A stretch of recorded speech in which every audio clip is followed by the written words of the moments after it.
स्वागत है आपका हमारे चैनल पर। आज हम एक बेहद रोचक और महत्वपूर्ण विषय पर चर्चा करेंगे। आज हम जानेंगे 1947 से पहले भारत कैसा था। उस समय की सामाजिक, आर्थिक और सांस्कृतिक स्थिति पर एक नजर डालेंगे। बहुत बार हम सुनते हैं कि आजादी से पहले भारत सोने की चिड़िया कहलाता था, लेकिन क्या ये सच है? क्या वाकई में भारत इतना समृद्ध था? इस सवाल का जवाब जानने के लिए हमें इतिहास के पन्नों को पलटना होगा और उन तथ्यों को खोजना होगा जो इस दावे की पुष्टि करते हैं। क्या वाकई में भारत इतना समृद्ध था? क्या हमारे पूर्वजों ने हमें एक समृद्ध विरासत सौंपी थी? इस वीडियो में हम 1947 से पहले के भारत की यात्रा करेंगे, उसकी सभ्यता, संस्कृति, संघर्ष और उपलब्धियों को समझेंगे।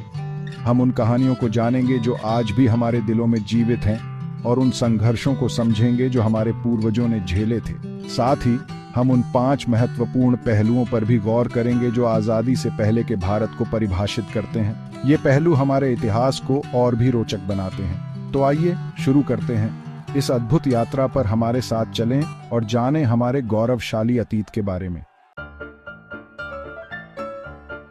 हमारी कहानी शुरू होती है हजारों साल पहले से, जब सिंधु घाटी सभ्यता अपने चरम पर थी।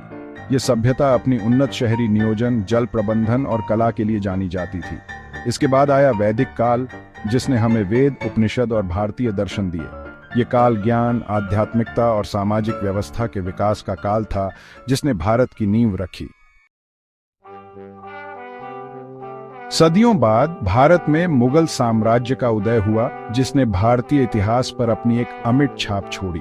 मुगल शासकों ने कला, संस्कृति और वास्तुकला को बढ़ावा दिया, जिससे भारतीय समाज में एक नई ऊर्जा का संचार हुआ। उन्होंने न केवल स्थापत्य कला में योगदान दिया, बल्कि साहित्य, संगीत और चित्रकला में भी महत्वपूर्ण भूमिका निभाई, जिसके परिणाम स्वरूप ताजमहल, लाल किला और फतेहपुर सीकरी जैसे स्थापत्य चमत्कारों का निर्माण हुआ। ये इमारतें आज भी मुगल साम्राज्य की महानता और उनकी कला की उत्कृष्टता को दर्शाती हैं। मुगल शासन काल में ही उर्दू भाषा का विकास हुआ और भारतीय और फारसी संस्कृतियों का एक अनूठा मिश्रण देखने को मिला। इस मिश्रण ने भारतीय साहित्य और संगीत को एक नई दिशा दी। हालांकि मुगल साम्राज्य के पतन के साथ ही भारत में एक नए शासन का उदय हुआ, ब्रिटिश शासन। इस परिवर्तन ने भारतीय समाज और संस्कृति पर गहरा प्रभाव डाला, जो आज भी महसूस किया जा सकता है। 18वीं सदी में ब्रिटिश ईस्ट इंडिया कंपनी ने भारत में व्यापार के बहाने अपने पैर पसारने शुरू कर दिए। धीरे धीरे उन्होंने अपनी राजनीतिक और सैन्य शक्ति का इस्तेमाल करते हुए भारत के विभिन्न हिस्सों पर कब्जा कर लिया। ब्रिटिश शासन ने भारत के आर्थिक, सामाजिक और राजनीतिक ढांचे को बदल डाला। उन्होंने अपनी नीतियों के माध्यम से भारत के संसाधनों का दोहन किया और उसे कच्चे माल का निर्यातक और तैयार माल का आयातक बना दिया। चैप्टर 4, 1857 का स्वतंत्रता संग्राम। ब्रिटिश शासन के खिलाफ असंतोष बढ़ता गया और 1857 में यह एक विद्रोह के रूप में फूट पड़ा। इस विद्रोह ने पूरे देश में ब्रिटिश शासन के खिलाफ एक व्यापक आंदोलन की शुरुआत की। यह विद्रोह, जिसे सिपाही विद्रोह या प्रथम स्वतंत्रता संग्राम भी कहा जाता है, भारतीय सैनिकों और आम जनता के बीच ब्रिटिश शासन के प्रति गहरे असंतोष का परिणाम था। विभिन्न कारणों से भड़का था, जिनमें भारतीय सैनिकों के साथ भेदभाव, वेतन में असमानता और धार्मिक हस्तक्षेप शामिल थे। जिसमें ब्रिटिश सरकार की धार्मिक और सामाजिक हस्तक्षेप, आर्थिक शोषण और भारतीय समाज की परंपराओं का अपमान शामिल थे, और भारतीय सैनिकों के साथ भेदभाव शामिल थे। भारतीय सैनिकों को ब्रिटिश अधिकारियों द्वारा नीचा दिखाया जाता था और उनके साथ अनुचित व्यवहार किया जाता था।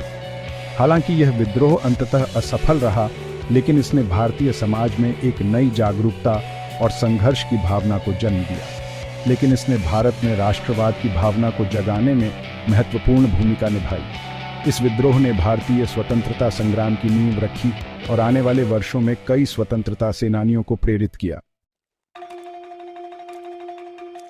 चैप्टर 5, भारतीय समाज और संस्कृति। 1947 से पहले भारतीय समाज अपनी विविधता और समृद्ध सांस्कृतिक विरासत के लिए जाना जाता था। देश में विभिन्न धर्मों, जातियों, भाषाओं और परंपराओं का एक अनूठा मिश्रण था। हालांकि ब्रिटिश शासन के दौरान भारतीय समाज में कई सामाजिक बुराइयां भी जड़ें जमा चुकी थीं, जैसे जाति व्यवस्था, छुआछूत और सती प्रथा। चैप्टर 6, आर्थिक स्थिति। ब्रिटिश शासन ने भारत की अर्थव्यवस्था को बुरी तरह प्रभावित किया। उनकी नीतियों ने भारत को कच्चे माल का स्रोत और तैयार माल का बाजार बना दिया, जिससे भारतीय उद्योगों का पतन हो गया और बेरोजगारी बढ़ गई। किसानों पर अत्यधिक करों का बोझ था और वे कर्ज के जाल में फंसते जा रहे थे। चैप्टर 7 शिक्षा और ज्ञान। ब्रिटिश शासन के दौरान भारत में शिक्षा का प्रसार सीमित था। अंग्रेजी शिक्षा को बढ़ावा दिया गया, जबकि पारंपरिक भारतीय शिक्षा प्रणाली को नजरअंदाज कर दिया गया। इसके परिणाम स्वरूप भारतीय जनता का एक बड़ा हिस्सा अशिक्षित रह गया और उनमें जागरूकता की कमी थी। चैप्टर 8 स्वास्थ्य और चिकित्सा। 1947 से पहले भारत में स्वास्थ्य सेवाओं की स्थिति दयनीय थी। अस्पतालों और डॉक्टरों की कमी थी और लोग अंधविश्वास और झाड़ फूंक पर निर्भर थे। महामारियां अक्सर फैलती थीं और मृत्यु दर बहुत ऊंची थी।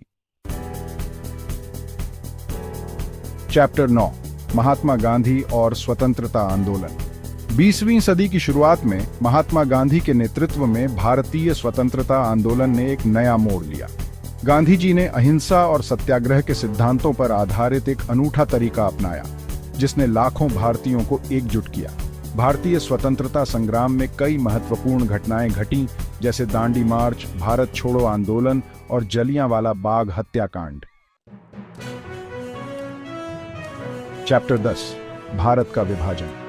15 अगस्त 1947 को भारत को स्वतंत्रता मिली, लेकिन यह खुशी भारत के विभाजन के साथ दुख में बदल गई। धार्मिक आधार पर भारत और पाकिस्तान दो अलग अलग देश बन गए, जिसके कारण बड़े पैमाने पर दंगे हुए और लाखों लोग विस्थापित हुए।